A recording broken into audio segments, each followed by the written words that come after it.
Alright, game 5. This is the last game of Group 9 of the MST, the 16th MSL Survivor Tournament. Sorry. I'm sorry. Hopefully next time I do some commentaries, I will not be sick and I won't be coughing all the time. But yes. I figured coughing commentaries were better than no commentaries, hopefully. I don't know what 16th means exactly, but this is apparently the 16th MSL Survivor Tournament, according to Basie. There we got Bye Hero. He's got his headphones on this time, folks, don't worry. And he's going to be playing against Go Rush, so we got a nice little ZVZ action. Should be a pretty quick game. Zerg versus Zerg is generally pretty quick these days. Gorush, someone was saying in the comments, I don't know how true this is, I didn't bother to look it up, but someone said in the comments that Gorush used to be one of the best Zerg versus Zerg players around. This is a number of years ago, though. Gorush hasn't really accomplished anything since, like, 06. And he hasn't won any Star League since, like, 04, so, you know. He's really not on top of his game. Or maybe he's on top of his game, but the game has progressed past him, perhaps. Anyway, so Hero is going to be this one, the red Zerg, at the 6 o'clock position. Gorush is going to be the brown Zerg at the 9 o'clock position. This is Athena 2, so it's a 3 spawn point map. Both players sending their overlords to the empty spawn point, actually, at this point. Yeah. Zerg versus Zerg, it's kind of you can often win just off of luck, off of your build order. Generally, you know, a 12 hatch build will beat a 12 pool build, and a 12 pool build will beat a 9 pool build, and a 9 pool build will beat a 12 hatch build. So it's considered almost a rock, paper, scissors game sometimes. But that's just a very broad generalization. There is a lot of strategy to it, and there is a lot of skill to it as well. And what's going on here? It looks like we're going to see a pool. Yep, we're going to see a pool. 1, 2, 3, 4, 5, 6. Looked like a 9 pool there going down. He did not... I think that's why they were pointing at the larvas, because he didn't build an overlord or anything like that. Whereas Go Rush is, in fact, building an overlord, and we're probably going to go for a 12 something, maybe a 12 pool. Use that little trick there to sneak his larva over cliffs of the minerals, so that he could get them mining a little bit quicker there. But wow, Hero is just going all just crazy in fast builder, and if Gorush goes for the 12 hatch, if he goes for the hatchery, he's gone for the hatchery, not even in his base. So this is really, really bad for Gorush. Hero is probably going to be able to rush him. He's got gas going already. He's probably going to get, if he doesn't get speed upgrade, he'll get a very quick lair. But he's probably going to get speed upgrade, I think, if he's going for this. 6 Zerglings on the way. So Gorush could be very, very in big trouble here in just a minute. He's just now getting his spawning pool down. Oh, man. He might even be forced to cancel this hatchery at his natural base. And that's going to be really bad for him. And Zerglings are on the way already.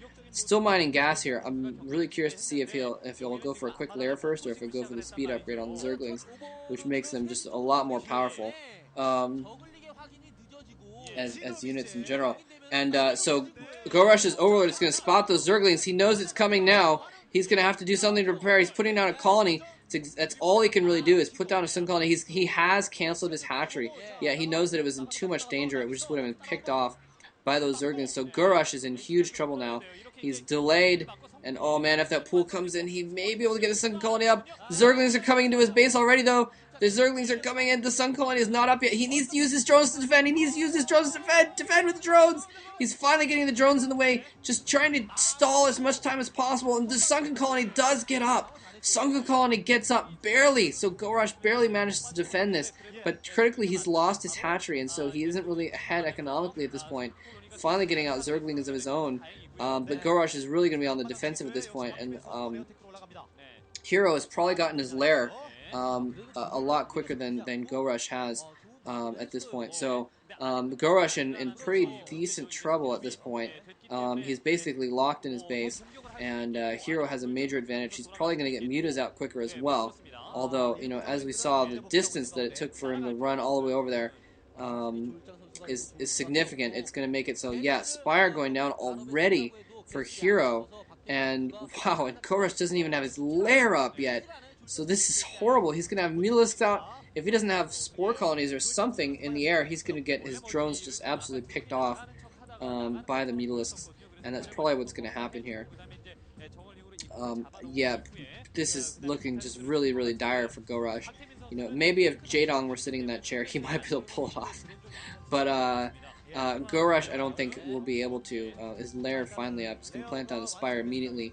Let's see. I'm trying to gauge how much time behind it is. It's about half the health of that Spire is how far behind he is. Theoretically, Mutalisks do take a decent amount of time to build. It's possible that it's enough time between the amount of time the Mutalisks will take to build and the amount of time it will take for them to fly over to Gorush's base that Gorush will be able to get his Mutalisks out as well. And he will have a hatchery advantage since he did have his minerals stored up, so he's going to have he's put down another hatchery in his base. Although Hero's quickly catching up, putting down an expansion hatchery because he has that map control, and so that's, I think, in the long run going to be really, really good for Hero. He's going to be able to get out. He's going to be able to get a second gas. He's just going to be able to dominate economically because of that. Mutalisks on the way for Hero though, and the Spire, they need to check that Spire there. Spire is, Gorush moving out here with some Zerglings, might be trying to do a bit of a timing attack, but a little bit late, or a counterattack, I guess, with his Zerglings, trying to do some damage, but he's left his face completely open. I'm not sure why he's doing this. Why is he doing this? He's gonna try and, he can't depend on that one sunken colony for this whole thing, and he's setting Zerglings in. This is like a move of desperation here. Mutalisks are out. Oh man, and so those Zerglings are gonna have to turn around and head home. Maybe he was, maybe he was just planning on distracting those Mutalisks for a while as well. I mean, he needed to do something, but I don't know. I think he needed to keep those Zerglings closer to his base. Although for some reason Hero has not counterattacked though, and that's a little bit odd. He sent his Zerglings back there, and now, yeah. So Scourges are out. He did manage to delay long enough to get his own Spire out and get some Scourges out, but critically he only has Scourges out. But he's landing some of them. He's actually landed some of the Scourges. He killed off a couple of Mutalisks. What he really needed to do was split the Scourges, clone them. Is what it's called, to get a hit of one Scourge on each Mutalisk and then have your own Mutalisks follow up. But he's not even building any Mutalisks. He's just building Scourges almost as a desperation tactic just to hold it off. And Hero's micro is just failing him miserably. He's taking all kinds of hits from these Scourges here.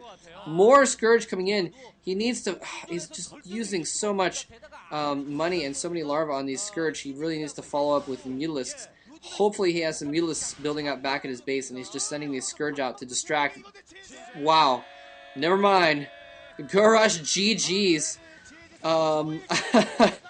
I guess he didn't have any Mutalisks back at his home after all, because he had nothing to follow up with. And seeing that huge clump of Mutalisks, Gorush figured he didn't really have much to do against Hero. So Hero, despite a resounding defeat in Game 1, is going to come back and actually go on to the MSL, and he's going to be going to the round of 32 of the MSL. So I wish him the best of luck, because he's going to need it, because even though he's shown some decent play here today, he's also shown some lack of superior micro that's really going to fail him against better players than were in this group. So yeah, Lita advances, and Bai Hero is going to advance as well, and that's pretty much the end of it. Bai Hero managing to come back from an embarrassing lack of headphones to win against Bako, and then defeat Gorush in a little ZVZ action, which was, again, like I said in the beginning, it was kind of a build order thing where he gained that early advantage because he went for the 9 pool, and Gorush just went for an economy build and was too far, which was too much of a risk, basically, considering that he had those early Zerglings. And at that point, Hero just took control of the game and was able to control the game from there on out. He has complete control of the map and everything. And anyway, I hope you guys enjoyed that whole set. Sorry again for the technical difficulties along the way, especially in Game 1, where Cholera and I were having all kinds of problems on Ventrilo. Yeah, I guess that's pretty much it. There we got the Korean commentators. That's Nalra on the left, by the way. Alright, hope you guys enjoyed that, and thanks for listening.